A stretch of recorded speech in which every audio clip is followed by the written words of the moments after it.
मेरे प्यारे बच्चों, आज हम लोग लेके आए हैं इलेक्ट्रिकल पावर सिस्टम।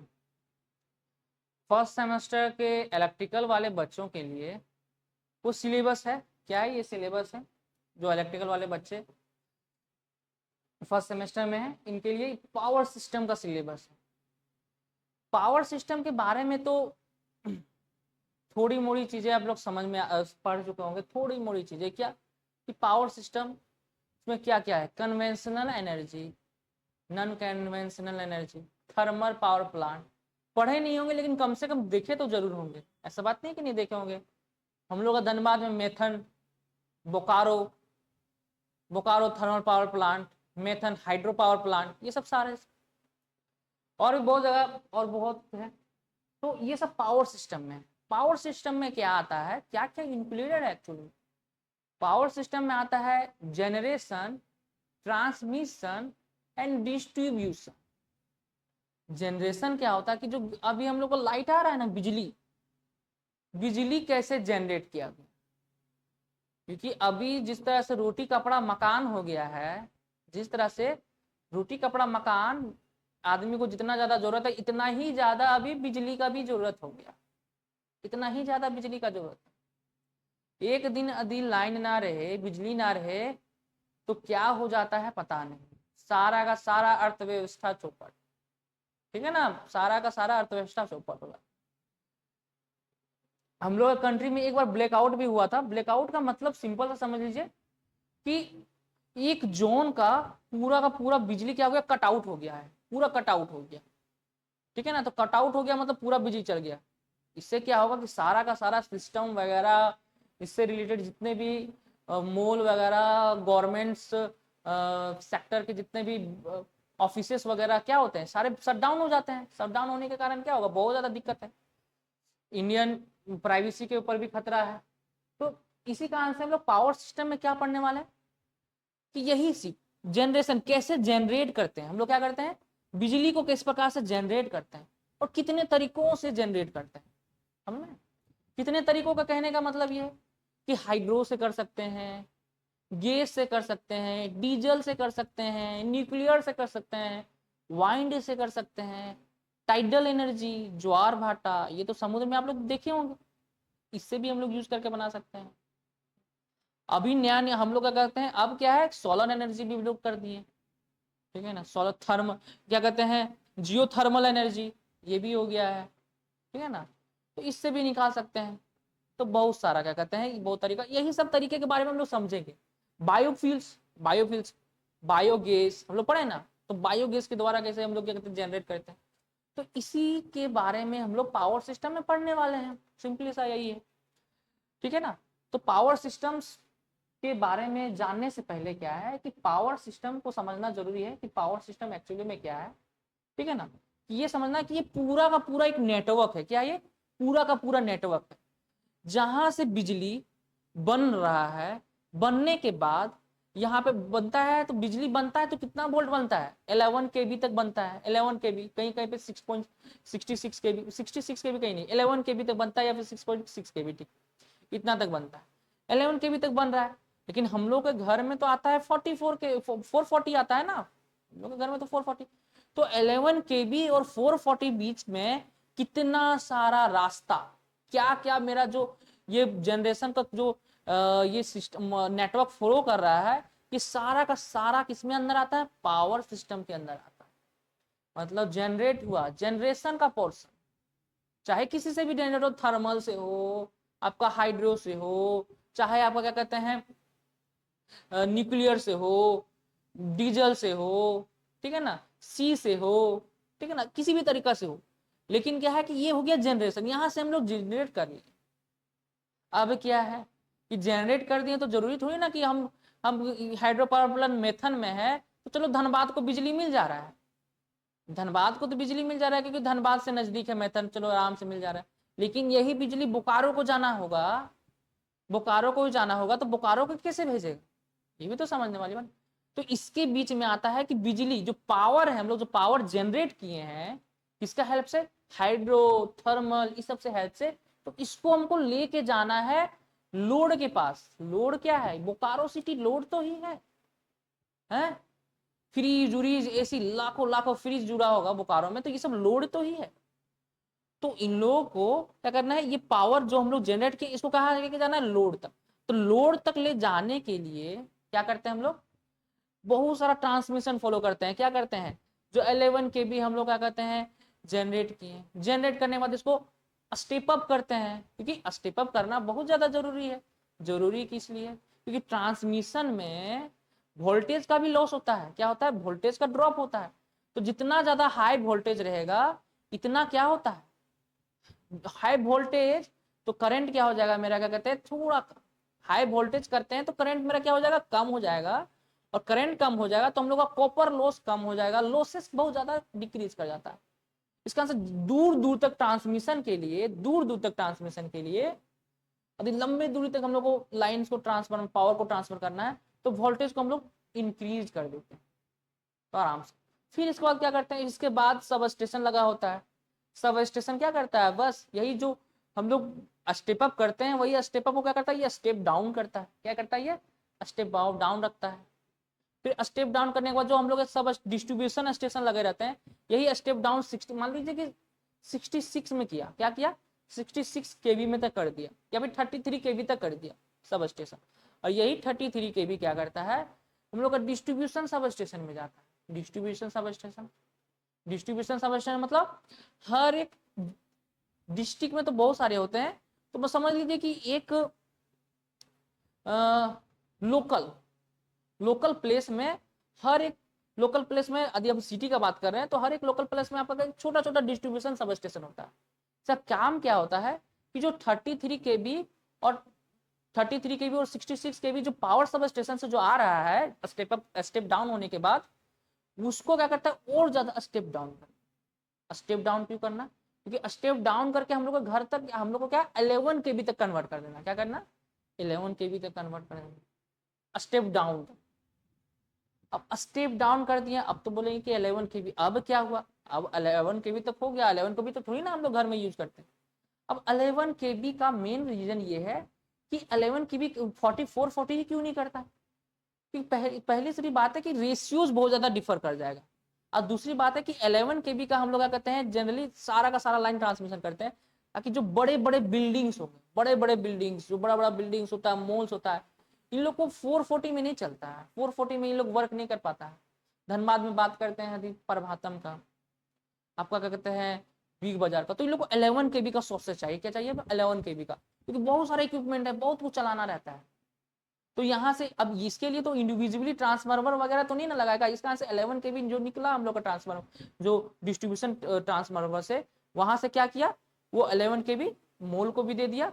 और बाकी बात हम लोग के लिए, हम लोग एक सर्टेन एरिया के लिए हम लोग एक ट्रांसफार्मर का यूज करते हैं। देखते हो कि घर के आगे एक ट्रांसफार्मर लगा हुआ है, यहाँ से ऊपर से लाइन आया हुआ है, लाइन से 11 kb लिया है और फिर ये 440 में कन्वर्ट कर दिया। क्या कर दिया, ये 440 में। और फिर 440 हम लोग के घरों में किसी किसी का 220 भी, तो कोई सिंगल फेज लिया तो 220 चला गया, तो डबल डबल फेज लिया तो 440 चला गया। तो इस तरह से हम लोग ट्रांसमिशन डिस्ट्रीब्यूट करते हैं, ठीक है। तो सिंपली सा क्या किया कि जनरेट कर रहे हैं और कंज्यूमर के पास ले जाके हम लोग इसको दे रहे हैं। क्या कर रहे हैं, दे रहे हैं ताकि आप यूज करें। तो कंज्यूमर क्या, कंज्यूमर इसी का तो पैसा दे रहा है, कंज्यूमर क्या करेगा, इसको पैसा देगा कि लीजिए पैसा लीजिए, थोड़ा सा, थोड़ा सा नहीं, मतलब अच्छे खासे पैसे दिए जाते हैं, ठीक है ना। तो ये भी यही बात है। तो पावर सिस्टम में यही है, पूरा का पूरा नेटवर्क, जनरेशन ट्रांसमिशन डिस्ट्रीब्यूशन का पूरा, इसके बीच में जितने भी आप ट्रांसफार्मर आया तो ट्रांसफार्मर के बारे में पढ़ना है, सर्किट ब्रेकर्स आया इसको पढ़ना है, लाइट अरेस्टर आया इसके बारे में पढ़ना है, बहुत सारी चीज के बारे में पढ़ना है, ठीक है ना। आपका क्या कहते हैं सीवीटी आ गया, ठीक है ना, पीटी आ गया, सीटी आ गया, वेब ट्रैपर आ गया, फ्रीक्वेंसी कंट्रोल करने वाले, ये सब जितने भी हैं, पोल्स आ गए, बड़े बड़े पोल्स, देखते हो इतने बड़े बड़े पोल्स होते हैं। तो हर एक चीज के बारे में हम लोग को पढ़ना है, समझ में आया? तो बस बेसिक सा सिलेबस डिस्कशन के लिए है। तो सिलेबस डिस्कशन थोड़ा सा करते हैं, क्या है कि फर्स्ट में हम लोग को पढ़ना है hydro electric and thermal power. क्या है हाइड्रो इलेक्ट्रिक, इसमें से हम लोग को सिनेरियो ऑफ इंडियन, क्या पढ़ना है हम लोग को, सिनेरियो ऑफ इंडिया, इंडिया पढ़ना है। सिनेरियो ऑफ इंडिया का मतलब कि जो हाइड्रो इलेक्ट्रिक पावर है और थर्मल इलेक्ट्रिक पावर है, इंडिया में कहाँ कहाँ पर है, कहाँ कहाँ पर है, और कितना कितना मेगावाट, कितना कितना गीगावाट जनरेट कर रहा है। मैथन कुछ मेगावाट जनरेट करता है, ये हाइड्रो पावर प्लांट है, hydro electric power plant. Bokaro thermal city कितना थर्मल पावर प्लांट कितना मेगावाट जनरेट कर रहा है। तो हम लोग पूरे इंडिया में कितने थर्मल पावर प्लांट और हाइड्रो पावर प्लांट है, इसके बारे में पढ़ना है, और कितना जनरेट कर रहे हैं, और क्या कितना इंस्टॉलेशन कैपेसिटी है, इसके बारे में हम लोग को पढ़ना है। तो हम लोग जानेंगे इसके फर्स्ट सेमेस्टर में, ये सब सिलेबस डिस्कशन है, ठीक है ना।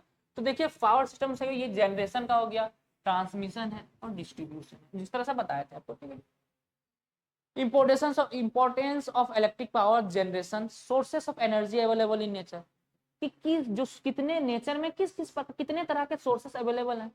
Conventional, non conventional. कन्वेंशनल मतलब नाम से पता चला पुराने प्राचीन समय से, प्राचीन समय से क्या क्या यूज कर रहे हैं, प्राचीन समय से कोयला यूज करते हैं, काऊ डंग यूज कर रहे हैं, ठीक है ना, पेट्रोल यूज कर रहे हैं। तो ये सब हो गया प्राचीन। नया नया क्या आ गया नॉन कन्वेंशनल में, नॉन कन्वेंशनल में आता है बायोगैस आ गया, नॉन कन्वेंशनल में सोलर एनर्जी आ गया, वाइंड एनर्जी आ गया, ये सब नॉन कन्वेंशनल है। मतलब अभी अभी हम लोग का 1980 के बाद से थोड़ा सा क्या कहते हैं इन लोग पावर में आया है, मतलब 1980 के बाद से। तो 1980 के बाद 1985 के बाद वैसे सोर्सेस जो हम लोग का कहते हैं इंट्रोड्यूस किए हैं, सोलर हो गया, बायोगैस हो गया, टाइडल हो गया, ठीक है ना। तो ये सब को हम लोग कहते हैं नॉन कन्वेंशनल बोलते हैं, ठीक है ना। और इससे पहले जितने भी यूज करते थे डीजल, गैस, नेचुरल गैसेस का बात कर रहे हैं, और काउ डंग हो गया, ये सब सारे के सारे जो हो गया, पेट्रोल्स हो गया, पेट्रोलियम का जितने भी है, ये सब सारे सारे कन्वेंशनल में आते हैं, ठीक है ना। कोयला हो गया, ये सब सारे। Hydro power plant factors to be concern. अब क्या कि हाइड्रो पावर प्लांट के बारे में पढ़ना है। क्या पढ़ना है हाइड्रो पावर प्लांट में, कि हाइड्रो पावर प्लांट को बनाने में, यदि हाइड्रो पावर प्लांट हमको बनाना होगा तो क्या क्या चीज देखना होगा, क्या चीज देखना होगा, कि पानी तो कम से कम तो होना चाहिए, एक नदी तो कम से कम होना चाहिए, ठीक है ना। नदी वगैरह तो होना चाहिए, कि यहाँ पे तो नदी होगा तभी ना पानी। हाइड्रो पावर प्लांट में नदी ही नहीं बनाएंगे, राजस्थान में जाके क्या कहते हैं बीच मरुस्थल में बना देंगे, रेगिस्तान में बना देंगे, तब तो हुआ, तब तो बिजली तो बिजली तो आएगा ही नहीं। इसका आंसर ये सब चीजें देखना है कि क्या क्या हम लोग को रिक्वायरमेंट होता है हाइड्रो पावर प्लांट में, ठीक है ना। पहाड़ी होना चाहिए, ब्लॉकेज होना चाहिए, कि मतलब क्या कहते हैं दो तीन साइड से आपका माउंटेन्स वगैरह, हिल्स वगैरह होना चाहिए, ताकि पानी को स्टोर करने के लिए सपोर्ट मिल सके। ये हो गया। दूसरा से लार्ज एरिया भी चाहिए, क्योंकि हाइड्रो पावर मेथन, आप देखिए मेथन कितना बड़ा फैला हुआ है, ये हाइड्रो पावर प्लांट कितना बड़ा फैला है, तो इतना बड़ा एरिया चाहिए, ठीक है। तो ये सब सारा, ये सब अब यहाँ पे अब बिजली को जनरेट करने के लिए अल्टरनेटर वगैरह भी बहुत ज्यादा लगाना पड़ता है। तो अल्टरनेटर को लाने के लिए क्या कहते हैं ट्रांसपोर्टेशन भी बढ़िया होना चाहिए, ये सब भी देखना है, ठीक है ना। ये सब भी हम लोग इसमें देखेंगे हाइड्रो, ये सिलेक्शन किस प्रकार से हम लोग करते हैं साइट का, ठीक है। प्लांट कैपेसिटी, प्लांट कैपेसिटी मतलब जब हम लोग प्लांट बना रहे हैं तो कितना इसका कैपेसिटी है, कितना ये जनरेट कर सकता है, कितना मेगावाट तक ये जनरेट कर सकता है, ये हम लोग को देखना है। लोड एंड कंस्ट्रक्शन, और जनरेट करने के बाद जो हम लोग को लोड को देना है, वो लोड देने के बाद मतलब बिजली बन गया, अब तो हम लोग को ही ना देगा, कंज्यूमर्स को ही ना देगा, तो वो तो लोड हो गया। तो लोड को देना है, तो कितना लोड है, यदि धनबाद का बात करते हैं तो धनबाद में कितना लोड है, मेथन कितना जनरेट कर रहा है, क्या मेथन इतना जनरेट कर पा रहा है जितना धनबाद का लोड है, या इससे ज्यादा जनरेट कर रहा होगा, करता भी होगा। तो इससे ज्यादा जनरेट कर रहा है तो समझ लीजिए कि ये धनबाद को भी देख लिया, धनबाद का भी पावर्स को फुलफिल कर लिया, और बाकी ये पावर्स बोकारो को भी भेज सकता है, देवघर को भी भेज सकता है, गिरिडीह को भी भेज सकता है, ठीक है ना। तो ये कहानी है। General layout, hydro power plant में लेआउट क्या है कि कैसे होता है, पहले शुरू आपका क्या कहते हैं लेआउट का कहने का मतलब जिस तरह से बनाते हैं, जिस प्रकार से फ्लो हो रहा है मेरा, एक रिजर्वेयर हो गया, रिजर्वेयर में पानी वगैरह पूरा हम लोग का रिजर्व होता है, फिर इसके बाद पेन स्टॉक से नीचे जाता है, फिर अल्टरनेटर को घुमाते हैं, अल्टरनेटर को घुमाते समय फिर इसके बाद ये यहाँ से बिजली लेके जाते हैं, फिर स्टेप अप करते हैं, फिर ट्रांसमिशन करते हैं, फिर ये पानी को फिर इसके बाद हम लोग नदी में छोड़ देते हैं। तो सारा का सारा लेआउट के बारे में हम लोग पढ़ेंगे इसमें, ठीक है ना। एडवांटेज डिसएडवांटेज की क्या पावर, क्या है एडवांटेज है, क्या डिसएडवांटेज है, वो हम लोग को देखना है, ठीक है ना। थर्मल पावर प्लांट भी कुछ नहीं है, थर्मल पावर प्लांट भी कुछ ज्यादा नहीं है। थर्मल पावर प्लांट मतलब भी यही होता है, मोटर को घुमाना। ज्यादातर सोलर एनर्जी को यदि हम छोड़ दें और कुछ कुछ एनर्जी को और ज्यादा छोड़ दें, सोलर एनर्जी को, तो सब में पावर, सब एक पावर प्लांट में एक ही काम होता है, बस अल्टरनेटर का सीप शाफ्ट को घुमाओ, अल्टरनेटर को घुमाओ और बिजली निकालो, अल्टरनेटर को घुमाओ और बिजली निकालो, यही फिंडा है, सिंपल सब में। बस सोर्सेस हम लोग अलग अलग देते हैं, कोई पानी से घुमा रहे हैं, कोई गैस से घुमा रहे हैं, ठीक है ना। तो बस घुमाने का तरीका हम लोग बदल रहे हैं बस, लेकिन घुमाना हम लोग को खाली शाफ्ट, एक ही फंडा है, ठीक है ना। तो थर्मल पावर प्लांट में क्या करते हैं हम लोग, कोयला का यूज करते हैं, कोयला का यूज करते हैं, कोयला का क्या करते हैं, कोयला का यूज करते हैं, और कोयला का यूज करते करते क्या करते हैं, स्टीम को, स्टीम बनाते हैं, पानी को उबाल उबाल कर स्टीम बनाते हैं, और स्टीम को पूरा प्रेशराइज कर देते हैं, और प्रेशराइज करने के बाद क्या करते हैं, टरबाइन में इसको हम लोग स्ट्राइक करते हैं, टरबाइन में स्ट्राइक करता है तो हाई प्रेशर तो टरबाइन क्या होता है, रोटेट करता है, और रोटेट करने के बाद तो टरबाइन रोटेट किया तो इसी के साथ मैकेनिकली जुड़ा होता है आपका शाफ्ट, तो शाफ्ट भी क्या होता है, अल्टरनेटर का घूमने स्टार्ट कर देता है, और इस तरह से हम लोग को बिजली मिल जाता है। तो यही है थर्मल पावर प्लांट में। और अभी इंडिया में 55 से 56% जो बिजली हम लोग जनरेट करते हैं वो थर्मल पावर प्लांट है। क्या है ये, थर्मल, सबसे ज्यादा इंडिया में अभी जो कोई बिजली जनरेट कर रहे हैं थर्मल पावर प्लांट है। हम लोग की गवर्नमेंट अभी काम कर रही है इसके बेसिस में, ठीक है ना, सोलर पावर प्लांट वगैरह बना रही है बहुत सारा, ठीक है ना। तो जो दूसरा है nuclear power plant. Nuclear power plant में क्या होता है, न्यूक्लियर पावर प्लांट में हम लोग कुछ ऐसा मटेरियल्स लेते हैं, रेडियो एक्टिव मटेरियल्स लेते हैं, जिसको क्या कहते हैं, रिएक्ट करवाता है, क्या करता है, रिएक्ट करवाते हैं, न्यूक्लियर फ्यूजन वगैरह जैसा, न्यूक्लियर फ्यूजन होता है इसमें। यूरेनियम लेते हैं, यूरेनियम 238 लेते हैं, ठीक है ना, यूरेनियम 238 लेते हैं। तो इसका इसमें न्यूक्लियर फ्यूजन होता है, जिसके कारण से क्या होता है कि बहुत सारा एनर्जी निकलता है। तो यही एनर्जी का, यही हीट का यूज करके हम लोग बस पानी को उबाल रहे हैं, पानी को उबालने के बाद फिर टरबाइन को घुमा रहे हैं, टरबाइन को घुमाने के बाद बिजली निकाल रहे हैं। कहानी यही है। तो गैस टरबाइन में, डीजल में भी यही है, डीजल में भी यही है, गैस टरबाइन में भी यही है।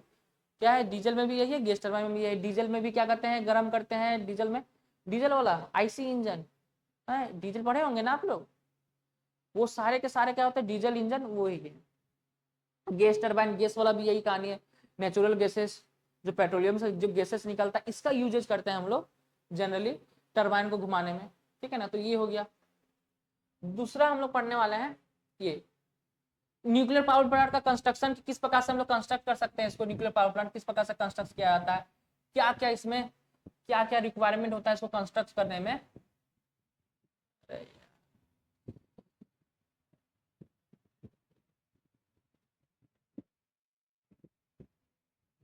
क्या क्या रिक्वायरमेंट होता है, ठीक है ना, न्यूक्लियर पावर,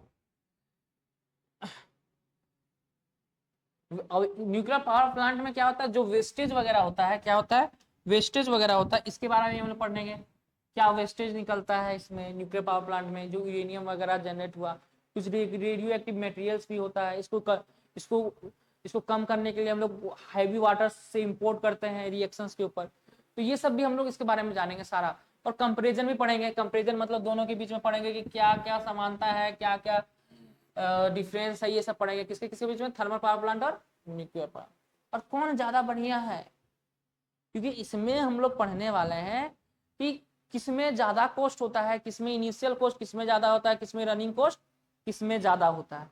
तो ये चीजें के बारे में हम लोग बहुत सारा समझेंगे, ठीक है ना। तो इस प्रकार से डिफरेंस होता है, ठीक है ना। रनिंग कॉस्ट का मतलब और इनिशियल कॉस्ट का मतलब, इनिशियल मतलब हो गया, इनिशियल कैपिटल का मतलब होता है कि जो हम लोग फर्स्ट बार कोई भी पावर प्लांट बनाते समय फर्स्ट बार जो हम लोग पैसा लगाते हैं ना, वो इनिशियल कैपिटल हो गया, इनिशियल कॉस्ट हो गया। और रनिंग कॉस्ट हो गया जो पैसा हम लोग क्या कहते हैं, पावर प्लांट तो बन गया, अब इसको चलाने के लिए भी तो चाहिए, तो जो चला रहे हैं हम लोग, तो चलाते समय जितना पैसा खर्चा हो रहा है ना, वही आपका कहते हैं रनिंग कॉस्ट हो गया, ठीक है। यहाँ तो गैस टरबाइन के बारे में इसको हम लोग सारा कुछ समझ लेंगे, एडवांटेज वगैरह ये सब पढ़ेंगे। अब सोलर फोटोवोल्टिक सिस्टम और वाइंड पावर, सोलर, अब क्या है कि सोलर सिस्टम, अब इसमें भी बोला है सोलर पावर प्लांट, और एक होता है सोलर फोटोवोल्टिक सिस्टम, दोनों में अंतर है, दोनों को सेम मत मान लीजिएगा। एक सोलर पावर प्लांट और सोलर फोटोवोल्टिक में अंतर है। फोटोवोल्टिक में हम लोग क्या करते हैं, किसका यूज करते हैं, पैनल्स का यूज करते हैं। पैनल्स जो सोलर पैनल्स नहीं आता जो घर में हम लोग लगाते हैं, इसमें फोटोवोल्टिक सेल्स का यूज करते हैं बिजली को जनरेट करने के लिए। और एक सोलर पावर प्लांट होता है, इसमें सोलर्स का यूज करते हैं। पैराबोलिक स्ट्रक्चर में हम लोग ग्लास को रखते हैं और इसके बीच में हम लोग ये होलो रड को रखते हैं, होलो स्टील रड को लगते हैं। और पैराबोलिक स्ट्रक्चर इस प्रकार से होता है कि जब लाइट सन से आ रहा है तो इसको एक पॉइंट में ही इंपोज करता है, एक पॉइंट में क्या करता है इसको, ये कन्वर्ज करता है। और ये कन्वर्ज कहाँ, जिस पॉइंट में कन्वर्ज करता है यही पॉइंट में ये पाइप पूरा पूरा का पूरा क्या होता है, बिछा होता है। और पाइप के अंदर क्या होता है मेरा, पाइप के अंदर होता है वाटर। पाइप के अंदर क्या होता है, वाटर। और यही वाटर क्या होता है, हीट होता है। क्या होता है, यही वाटर हीट होता है। क्योंकि हम लोग तो सोलर कुकर तो पढ़ा है ना, हीट करके हम लोग खाना बना रहे हैं सोलर का। तो यही क्या होता है कि एक पॉइंट में, जब हम लोग बचपन में हम लोग देखे होंगे कि जो एक स्टेमन बॉक्स में मिलता था, बस कागज में से रखते थे तो जलने लगता था। तो सेम कंडीशन इसी का यूज करते हैं हम लोग। पैराबोलिक लेते हैं स्ट्रक्चर और पैराबोलिक को क्या करते हैं, एक पॉइंट में हम लोग क्या करते हैं, कन्वर्ट कर देते हैं। और इस पॉइंट में क्या होता है, रड रहता है, होलो रड, इसके अंदर वाटर रहता है। जिसके कारण से क्या होता है कि इसमें ये बहुत ज्यादा हीट होता था। और इतना ज्यादा हीट होता है ना कि 1000 डिग्री सेंटीग्रेड तक पहुंच जाता है। इसका हीट ना 1000 डिग्री सेंटीग्रेड तक पहुंच जाता है। तो वो हीट होकर फिर स्टीम बनता है। फिर स्टीम बनने के बाद प्रेशराइज करता है नोजल के थ्रू, हम लोग क्या करते हैं, टरबाइन में स्ट्राइक करते हैं। और टरबाइन में स्ट्राइक करने के बाद तो जानते हैं, सब लोग जानता है कि टरबाइन में घूमने के बाद बिजली निकलती है। ठीक है, तो ये चीज तो हो गया सोलर पावर प्लांट। लेकिन हम लोग पढ़ रहा है फोटोवोल्टिक। फोटोवोल्टिक में फोटोवोल्टिक इफेक्ट क्या होता है, डायोड वगैरह हम लोग पढ़ेंगे, इलेक्ट्रॉनिक्स में पढ़ेंगे। तो इसी के रिलेटेड में फोटोवोल्टिक, ठीक है ना। फोटोवोल्टिक में क्या होता है, जब ये इसका ये प्रॉपर्टी होता है फोटोवोल्टिक कि ये जैसे ही सनलाइट को प्रेजेंस में आता है तो अपने आप में ये रिएक्ट, मतलब अपने आप को क्या करता है, ये इलेक्ट्रॉन्स को इमिशन करना स्टार्ट करता है। इमिशन ही स्टार्ट कर देता है, इलेक्ट्रॉन्स का इमिशन होने स्टार्ट हो गया तो इलेक्ट्रॉन्स सर्कुलेट हुआ। अब सर्कुलेट होने गया तो एक पोटेंशियल डिफरेंस जनरेट हो जाता है। और पोटेंशियल डिफरेंस जनरेट होने के बाद इसके बीच में हम लोग यदि किसी प्रकार का लोड रखते हैं तो लोड से क्या होता है, फिर ये करंट फ्लो होने लगता है। ठीक है, तो ये होता है हम लोग फोटोवोल्टिक से। इसको और डिटेल्स में समझेंगे, ठीक है ना। इसके बारे में पीवी एरे क्या होता है, ब्लॉक डायग्राम क्या होता है, इसके बारे में हम समझेंगे, ठीक है ना।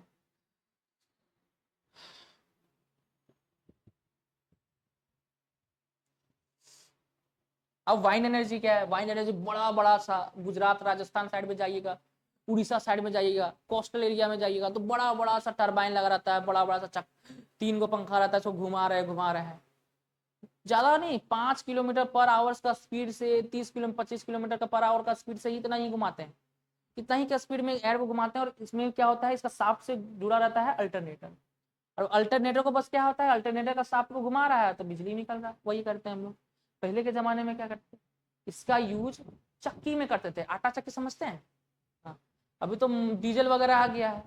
डीजल वगैरह तो आराम से डीजल डालते हैं, एकदम आटा पीस लेते हैं। लेकिन पहले ऐसा नहीं होता था। पहले मैं तो, पहले का मतलब कहीं कहीं पे जहाँ पे एयर वाइंड का जो फ्लो है वो सही हो, वहां पे क्या होता था कि हम लोग टरबाइन को घुमाते थे। पंखा आ रहा है, टरबाइन को घुमाता, टरबाइन के साथ क्या होता, साफ्ट जुड़ा होता। और साफ्ट से पूरा मिल जुड़ा होता, मिल, जिसे हम लोग आटा चक्की कहते हैं। तो आटा चक्की मिल जुड़ा रहता तो मिल घूमता था ना, मिल का जो पूरा पोर्शन। तो इससे क्या होता था कि आटा वगैरह पिसाना ये सब हम लोग करते थे। तो अभी भी है, ऐसा बात नहीं कि अभी नहीं है। तो अभी इसका यूज हम लोग जनरली बिजली जनरेट करने के लिए करते हैं, वाइंड एनर्जी। अब ये है। अब दूसरा bio bio biomass power fuel cell, hybrid PV system.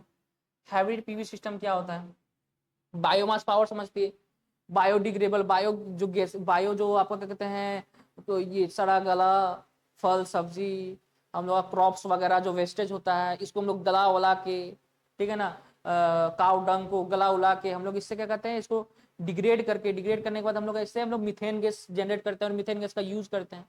तो वही बायोगैस होता है, ठीक है ना। हाइब्रिड पीवी सिस्टम क्या होता है, हाइब्रिड पीवी सिस्टम का मतलब हो गया, पीवी का मतलब तो फोटोवोल्टिक मतलब सोलर सिस्टम। कहने का मतलब है कि अभी आप लोग जानते होंगे कि सोलर सिस्टम लगा हुआ है और कहीं के पे सोलर सिस्टम लगा रहता है। सोलर सिस्टम से ही हम लोग क्या कहते हैं, बिजली जल रहा है, मतलब सारा कुछ काम हो रहा है।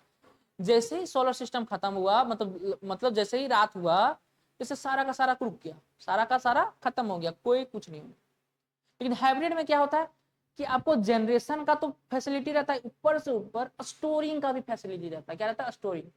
मतलब हम लोग जनरेट भी करते हैं सोलर से और बैटरी में स्टोर भी करके रख देते हैं, ताकि जिस समय लाइन वगैरह लाइट वगैरह ना हो तो उसको हम लोग यूज कर सकते, इसका यूज हम लोग कर सकते हैं।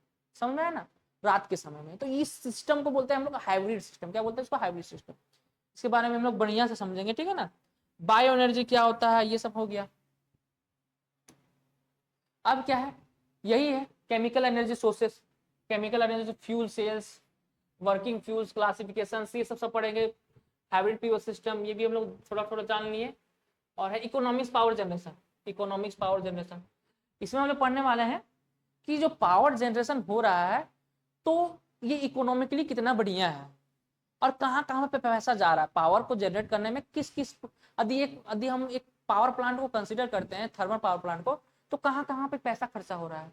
Load factor, firm reserve, firm reserve क्या होता है आपका, spinning reserve, hot reserve, cold reserve क्या होता है, ये सब के बारे में समझेंगे, ठीक है।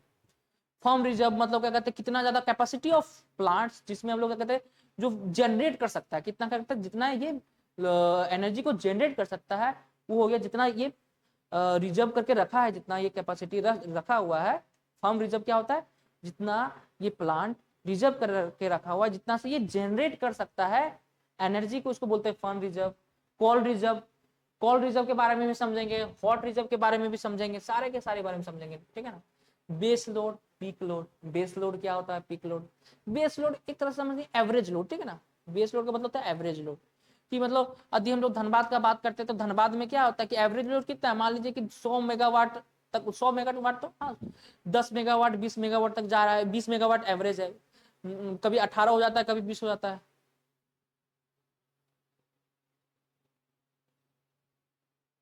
बैटरी खत्म हो गया, कहाँ गई लड़का बोला, ये लड़का को बोला।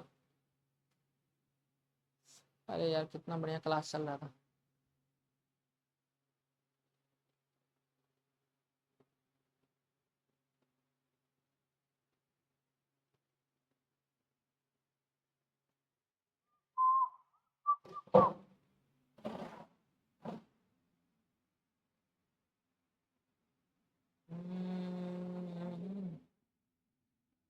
बैटरी खत्म हो गया क्या, इसका देखो तो।